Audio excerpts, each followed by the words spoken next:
Susan Alamo speaking out here for the next half hour. And will you stay with us? My guests on this telecast are Mr. and Mrs. Decker. They are visitors from Canada who have a son and daughter at the Tony and Susan Alamo Christian Foundation. And I know you're going to be interested in what they have to say. We're so glad to have them here. And now will you listen to the Alamo brothers sing, "Build on That Shore." Well, I'm gonna build right on that shore, right on that shore, build right on that shore. Well, I'm gonna build right on that shore, right on that shore, build right on that shore. Well, I'm gonna build for my Jesus, build for my Jesus evermore. Well, I was walking down the road one day when I heard a master's voice. The Spirit fell upon me and filled my heart with joy. Well, I started out to Canaan, oh, that's a celestial shore. I'm gonna build for my Jesus, build for my Jesus evermore. Let me be right on that shore, right on that shore, build right on that shore. I wanna build right on that shore, right on that, build right on that shore. Yeah, I wanna build for my Jesus evermore. Well, I stood upright and I stood for God, and I'm standing now every day. Tell you where my Jesus walked to that straight and narrow way. I can't turn around, I won't look back till I reach that celestial shore. I'm gonna build for my Jesus evermore. Oh, let me pray right on that shore, right on that shore, right on that shore. I wanna pray right on that shore, right on that shore, right on that shore. Yeah, I'm gonna pray to my Jesus evermore. Well, no sooner than my feet touch Zion, I'm gonna live forevermore. Tell you where my Jesus walked to that straight and narrow way. I can't turn around and I won't look back till I reach that celestial shore. I'm gonna live for my Jesus evermore. Oh, let me rest right on that shore, right on that shore, rest right on that shore, yeah, rest right on that shore, right on that rest shore. Right on that shore. I'm gonna rest with my Jesus evermore. I'm gonna live with my Jesus evermore.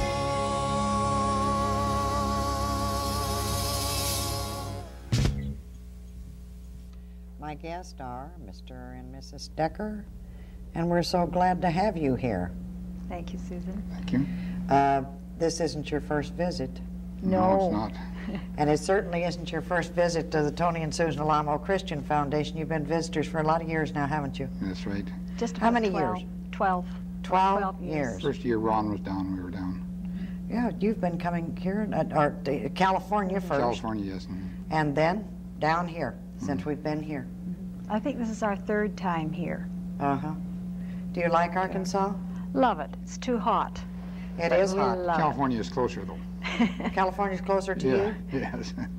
What city do you live in Canada? Vancouver, British Columbia, Vancouver. right on the west coast. Uh-huh. But you get awfully cold up there in the wintertime, don't you? Well, not in Vancouver, we don't. Really? No, Not it doesn't get awfully cold. What does the temperature get? Well, if it gets down to 0 Fahrenheit, it's pretty cold. Oh, I would think so. But Not very often. Not It gets very around often. Not maybe very often. 10 or 12 above is about the average. I thought it was colder than that No. there. That's Canada. Do you have a lot of really. snow? No. Not too We, much. we go years without snow. Is that right? I didn't know that. I thought you had an awful lot of snow. No, not much. Well, Well, right behind us is the mountains, and they have snow there. uh-huh. You are an optometrist, aren't you? That's right. And you've been in business there for years. Since How many years? 19... I'm not asking you how old 49. you are. 40. I'm not asking you 30 how years. 30 years. Yeah. You know, you start asking how many years this, how many years that. We can soon you figure know. it out, can't we? Yeah, you can soon figure it out. You have a son and a daughter at the foundation. Right, right. right, Ron's been here for 12 years. right. He is married now and has quite a family, doesn't he? Yes, he does. I'll tell A you. real blessing. And every one of them just beautiful. And Pat and Ernie. So you're very fortunate. You have a lot of lovely grandchildren here, and I think one in the oven. Right. That's right. We think we're fortunate anyway. Well, you surely are. A lot to be thankful So, for. so many heartbroken parents today, you know, from so many things that's happened with their children, and you're so stabilized and so content, so happy. You see, even with so many couples today, divorce is so prevalent. You know, even after they get married, they can't get along. And the next thing you know, you have children without one parent or the other, and all kinds of problems with that. That's right. But that's the beautiful part about being a born-again Christian, is that God makes good marriages. He just really makes good ones. They're stable and they're secure, and they live together and they raise their children. And the Bible says that a threefold cord is not easily broken. And you realize that by seeing the rate of divorce, of what it is in the world today, and as many people as are at the foundation. I think we've had 2 divorces in all these years. I don't remember any more than that. That's what we've had in that length of time. That's a blessing. 2 deaths and 2 divorces, which is absolutely unheard of. With so many hundreds. So many of them there. Yeah, so many hundreds of people. Now people, you know, like to point out with the deaths that they're all young people, but that isn't true. You know, young people, Well, young people can die too. You better believe they do. You check any other church in existence, and where there are as many people as there are at the foundation, believe me, that is just, it's really just unheard of with that many people over that long period of time. And only one child that was afflicted, and that happened before the mother was saved, before they came to the foundation. And do you know that after Ina came to the foundation, God touched that child, and Julie, to look at her today, you would never really even know that anything ever happened to Julie. She's a beautiful young lady and highly intelligent. That's wonderful. During the time that your son and daughter have been at the foundation, have you ever at any time been denied the right to come to the foundation and visit your son and daughter? Absolutely not. No. We've been No encouraged. way. I know. We always have And we've- invited the parents to come. And we've always been made welcome. There's never been a time that you have ever had to call me or Tony or Never. make any kind of arrangements with us or let us know that, as a matter of fact, we don't even know you're here till we look up and see you. We know that you're here again. But there's never been any time that you have ever had any problem whatsoever with visiting or seeing your son, your daughter, your grandchildren, enjoying them. What is the longest period of time that you have stayed at the foundation? I really don't even know.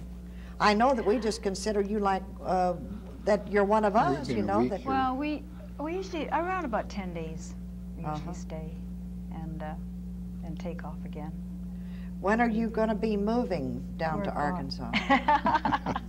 That's the question you asked the last time we were down here. You will one of these Well, days.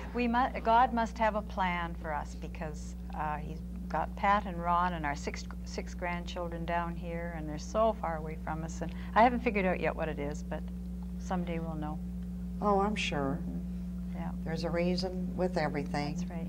But you have such a good relationship with your son and daughter, and it doesn't worry you really that, you know, when No. you go away and you know that everything is fine right. and that they're well taken care of and that there are no problems, it doesn't bother you to, No. We are so thankful to have them here, just so thankful, because there's so many things that happen to young couples in the world, and we just love to come here and see how contented and how happy they are with each other. and they have the complete fellowship and the friendship. Like some people say, well, I just, you know, why don't they want to go here and do this and do that? But they don't seem to understand that they are a community all their own. Their friends are there. That's right. Now, they visit around from one house to the other and from one place to the other, and one babysits for one, and then another babysits for another. And it's a little city. You know, it's a town of its own. It's its own community. And they're not looking for anything. They have everything right there. I know that you have to be surprised every year when you come to see how much we have built and how much we have done. You certainly are. Yeah, we're always amazed. Since you've been gone. Right. I think this time we have built a 10-unit apartment house, a 9-unit. I don't think the 9 units were there when you was here last No, year. we were building the 3-unit when we were here. We were building the small fourplex, wasn't it? Fourplex, yes. Yeah, Mhm. fourplex. Yeah. But since you have been here, we have finished up the big house. We have built a 10-unit apartment house, a 9-unit apartment house, finished up the beautiful dorm down on the highway. I don't think that was even built last year when you was here. No. So we really have been busy. You sure And have. like I told you before the show, there's no place to ever stop. They just keep getting married, and they just keep having more children, and about the time you feel like you're a little comfortable, it just starts all over again. Mrs. Decker, I remember talking to you, and you're telling me of the problems that you had with your son and daughter before they came to the foundation. The heartbreak, and not really knowing where to take hold, but you were good parents. I know your son and your daughter. They never have anything but the very, very best, the nicest of things to ever say about you. You were good parents, and you were interested parents. But I remember you're telling me about hearing Pat cry.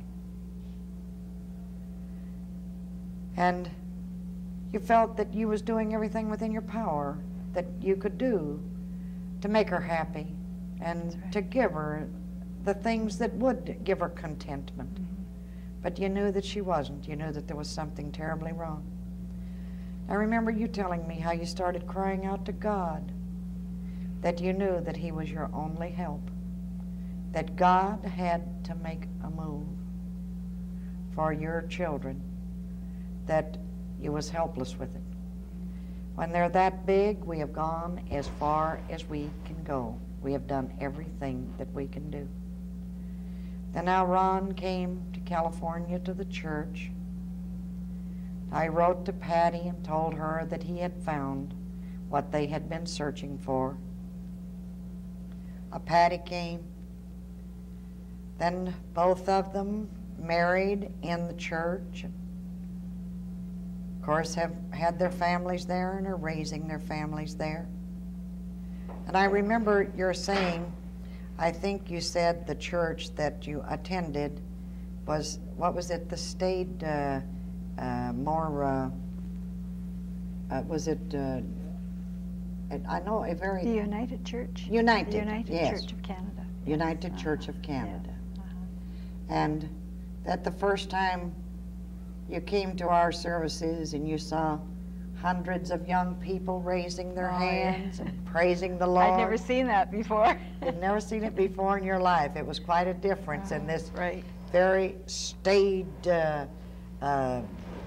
strict, church that they had known all their lives and attended all of their lives. And I remember you sitting and you were crying and the tears were running, but you knew in your heart that God was there. You knew. And you said, what am I crying about? I asked God to undertake. Right. I told Him that I was helpless. There was nothing that I could do about my children. And I asked Him to do something with them, and He has answered my prayers, so I really don't know what I'm crying about. That's right.